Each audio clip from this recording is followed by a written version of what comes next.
మనుషులు పై రూపమును లెక్క పెట్టుదురు కానీ నేను నా హృదయమును చూచుచున్నానన్నాడు దేవుడు. ఎవరు ప్రభా ఈ దావీదు? ఒకప్పుడు తృణీకరించబడ్డవాడు. ఇప్పుడు ఏం చేయబోతున్నావు ప్రభా?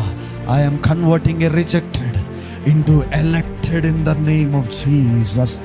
I am going to transform a nobody into somebody in the name of Jesus. I am going to transform a failure into a successful king in the name of Jesus.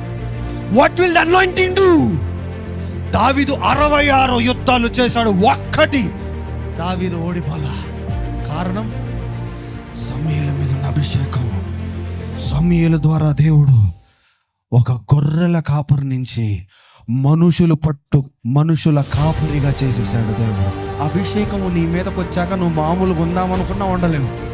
ఆ నాట నుండి యెహోవా ఆత్మ దావీదు మీదకి బలముగా వచ్చాడు. బలహీనులు అనుకుంటున్నారేమో, లోకం మిమ్మల్ని అల్పులు అనుకుంటున్నారేమో. దేవుడు అంటున్నాడు, నా ఆత్మ మీ మీదకి బలముగా దింపుతానయ్యా. మీకు బైబిల్ తెలిస్తే కొన్ని 2 అధ్యాయాల తర్వాత ఏమవుతుందో తెలుసా? మనోడు ఎడారిలో నుంచి రాజభవనంలోకి వెళ్ళిపోయాడు. అది ట్రాన్స్ఫర్మేషన్ అంటే. ఎలా జరిగింది brother? Anointing brother. A season of promotion is coming. A season of promotion is coming. A season of promotion is coming. From today, you will build the kingdom. From today, you will stand for the kingdom. From today, from rejected to elected.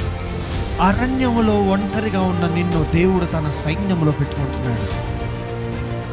From today, you are the chosen one. From today, you are the elected one. From today, you are the anointed one.